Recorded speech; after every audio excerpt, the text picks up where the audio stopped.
जमीन से 480 फीट ऊंचे 4500 साल पुराने इस पिरामिड के अंदर ऐसा क्या था जिसको सिर्फ देखने के लिए रिसर्चर्स ने एक रोबोटिक कैमरा पिरामिड के अंदर भेजा। एक जगह पर आकर रोबोटिक कैमरा रुक गया क्योंकि अब उसके सामने पत्थर का एक स्लैब था। रिसर्चर्स का मानना था कि इस स्लैब के पीछे जरूर कोई ऐसा राज छुपा है जो पिछले 4500 सालों से दफन है। ये राज इनको हर कीमत पर जानना था, इसलिए उन्होंने रोबोट के आगे एक ड्रिल मशीन लगाई जिसने उस पत्थर के स्लैब में बारीक छेद कर दिया।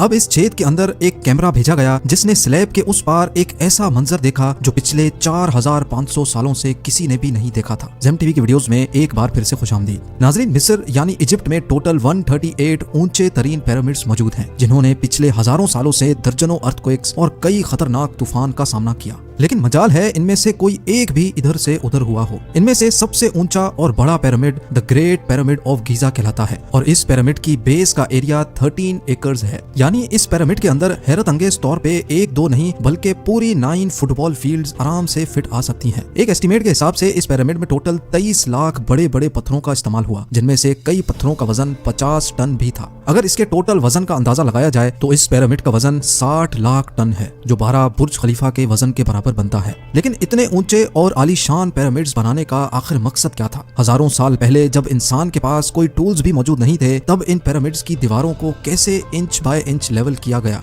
कैसे 50 टन वजनी पत्थरों को स्क्वायर शेप में काटकर बगैर क्रेन के ही 480 फीट ऊंचाई तक पहुंचाया गया? और इनको बनाने में ऐसे कौन से इंजीनियर्स का हाथ था जिन्होंने इन पिरामिड्स को अर्थक्वेक प्रूफ के साथ साथ इनकी तमाम साइड्स को एग्जैक्टली 51.5 डिग्री के एंगल पे सेट किया? ये सब आप जान सकेंगे आज की इस वीडियो में। तो आइए शुरू करते हैं। Challenge number 1। कई सदियों से मुख्तलिफ रिसर्च टीम्स इस पिरामिड की कंस्ट्रक्शन टेक्निक जानने के लिए सर जोड़कर बैठी थी कि आखिर इस पिरामिड की हर side exactly north, south, east और वेस्ट पे बगैर कंपास के कैसे सेट की गई होंगी। कई एक्सपर्ट्स का मानना है कि उस टाइम के आर्किटेक्ट्स ने सबसे पहले ऐसी जमीन तलाश की होगी जो लाखों टन वजनी पत्थरों का वजन झेल सके। उसके बाद पोलर स्टार्स यानी वो सितारे जिनकी मदद से अर्थ के पोल्स का पता पड़ता है, उनकी मदद से पिरामिड की हर साइड को मार्क किया गया।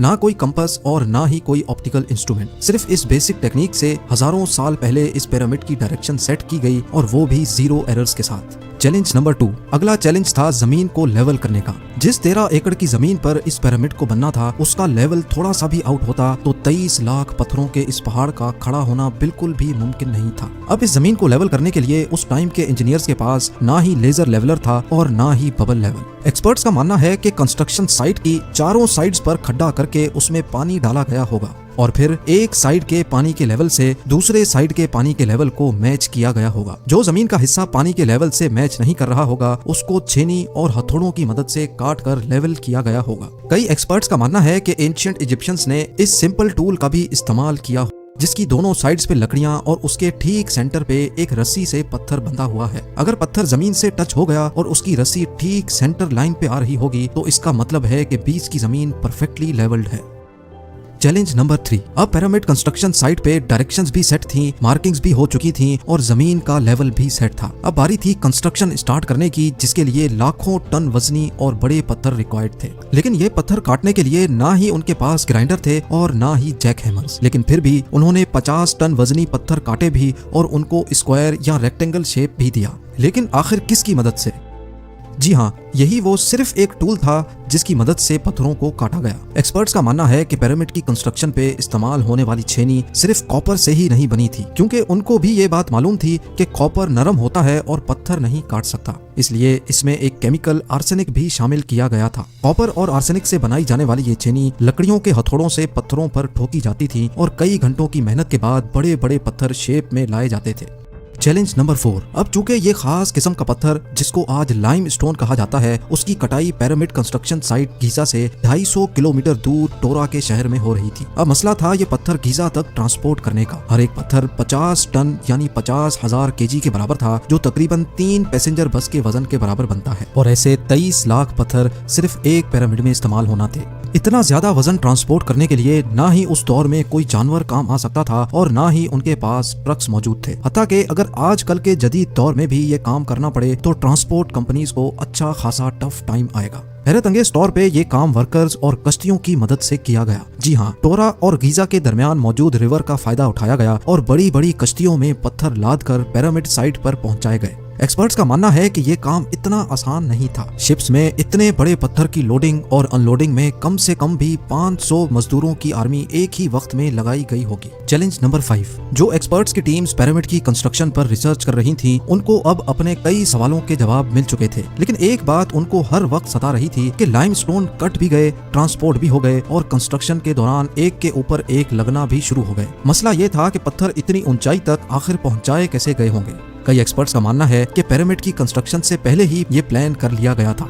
या तो ये स्पाइरल ट्रैक के जरिए ऊपर गए होंगे या फिर जिग-जैग तरीके से, लेकिन ये बात तो तय है कि 50,000 केजी के पत्थर ऊपर मजदूरों की आर्मी की मदद से ही खींच कर गए होंगे। Challenge number 6। बात सिर्फ लाखों मजदूरों छेनी हथौड़े से लाइमस्टोन काटने और इतने बड़े पत्थरों को ट्रांसपोर्ट करने की ही नहीं थी। इस पिरामिड के अंदर कंपार्टमेंट्स, उनके अंदर जाने का रास्ता और कई छोटी छोटी सुरंगें भी बनाई गई थी। बाकी सब चीजें तो ठीक थी, लेकिन एक चीज एक्सपर्ट्स को हैरान कर गई और वो ये थी कि अंदर के कंपार्टमेंट्स में जो पत्थर इस्तेमाल हुआ था वो लाइमस्टोन नहीं बल्कि ग्रेनाइट था। जी हाँ, ग्रेनाइट एक ऐसा पत्थर है जो डायमंड के बाद दुनिया का सबसे सख्त तरीन स्टोन माना जाता है। आजकल के मॉडर्न दौर में भी ग्रेनाइट बड़े बड़े ग्राइंडर्स की मदद के सिवा काटा ही नहीं जा सकता। दुनिया भर से कई आर्कियोलॉजिकल एक्सपर्ट्स को पिरामिड का विजिट भी करवाया गया, लेकिन किसी को भी इस बात का सुराग नहीं मिला कि 4500 साल पहले इजिप्शियंस ने ग्रेनाइट जैसे ठोस पत्थर को इतनी सफाई से कैसे काटा था। आखिरकार कई सालों के बाद एक्सपर्ट्स ने इस मिस्ट्री को भी सॉल्व कर दिया। इजिप्शियंस ने ग्रेनाइट को इतनी सफाई से एक ऐसे आरे से काटा था जिसके दांत ही नहीं थे। जी हाँ, बगैर दांतों वाले इस आरे के दोनों साइडों पर वजन डालकर इसको ग्रेनाइट पर चलाया जाता था और बीच में बजरी डाली जाती थी।